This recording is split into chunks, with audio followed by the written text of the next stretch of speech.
महर्षि वेदव्यास जी द्वारा लिखी गई महाभारत भारत का ऐतिहासिक और दार्शनिक ग्रंथ माना जाता है। यह विश्व का सबसे बड़ा महाकाव्य है। इसमें लगभग 1 लाख से भी ज्यादा श्लोक हैं, जो किसी अन्य ग्रंथ से कई गुना ज्यादा हैं। भगवद गीता महाभारत का एक छोटा सा हिस्सा मात्र है। महाभारत में वेदों और अन्य हिंदू धार्मिक ग्रंथों का सार निहित है। महाभारत युद्ध इस विश्व का सबसे भयंकर और सबसे ऐतिहासिक युद्ध था। कहा जाता है कि इस युद्ध के बाद भारत में पुरुषों की गिनती कई गुना कम हो गई थी और जिस जगह यह युद्ध लड़ा गया था वहां मारे गए योद्धा के शरीर से बहे रक्त के कारण वहां की मिट्टी का रंग लाल हो गया था। लेकिन आज भी बहुत से लोग ऐसे हैं जिन्हें यह नहीं मालूम कि महाभारत के युद्ध की शुरुआत आखिर कैसे हुई थी। तो चलिए मिलकर जानते हैं इस रहस्य को। महान गणितज्ञ आर्यभट्ट के अनुसार महाभारत का युद्ध 22 नवंबर 3067 ईस्वी पूर्व में हुआ था। तब श्री कृष्ण 83 वर्ष के थे। महाभारत युद्ध के 36 वर्ष बाद उन्होंने देह त्याग दी थी। इसका मतलब 119 वर्ष की आयु में उन्होंने देह त्याग किया था। वेद व्यास जी द्वारा रची गई महाभारत को 3 चरणों में लिखा गया था।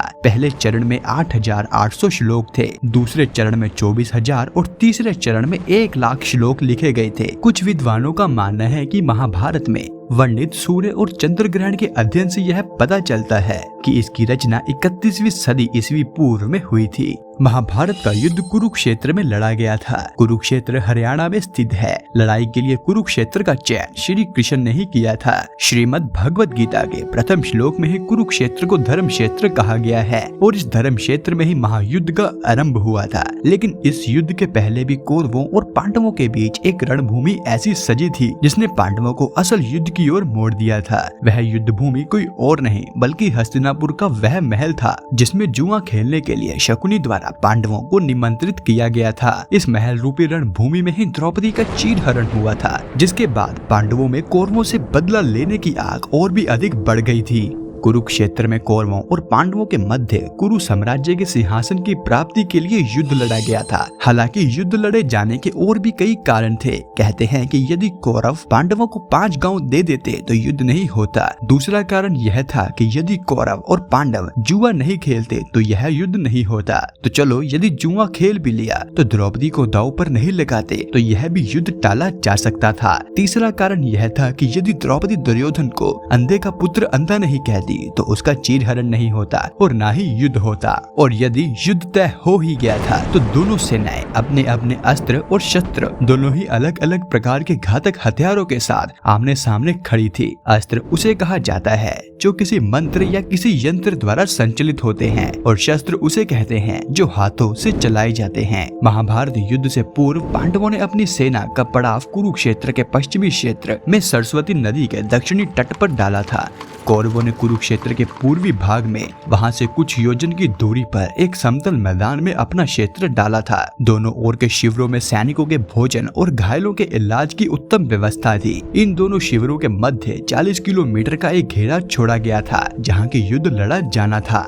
पितामह भीष्म की सलाह पर दोनों दलों ने एकत्र होकर युद्ध के कुछ नियम बनाए थे। उनके बनाए हुए नियमों के अनुसार प्रतिदिन युद्ध सूर्य उदय से लेकर सूर्य अस्त तक ही रहेगा। सूर्य अस्त के बाद युद्ध नहीं लड़ा जाएगा। युद्ध समाप्ति के पश्चात छल कपट छोड़कर सभी लोग प्रेम का व्यवहार करेंगे। महाभारत युद्ध का एक अहम नियम यह भी था कि रथी रथी से ही, हाथी वाला हाथी वाले से ही, पैदल सैनिक से ही और घुड़सवार से ही युद्ध करेगा। एक वीर के साथ ही युद्ध करेगा और यदि एक योद्धा के साथ एक से अधिक योद्धा लड़ते हैं तो यह युद्ध नियमों के खिलाफ होगा। डर कर भागते हुए या शरण में आए हुए लोगों पर अस्त्र शस्त्र से प्रहार नहीं किया जाएगा। जो वीर निहत्था हो जाएगा उस पर कोई अस्त्र नहीं उठाया जाएगा। युद्ध में सेवक का काम करने वालों पर कोई अस्त्र नहीं उठाएगा। महाभारत के अनुसार इस युद्ध में भारत के प्राय सभी जनपदों सहित कुछ विदेशी राज्यों ने भी भाग लिया था। माना जाता है कि महाभारत युद्ध में एकमात्र जीवित बचा कौरव युयुत्सु ही था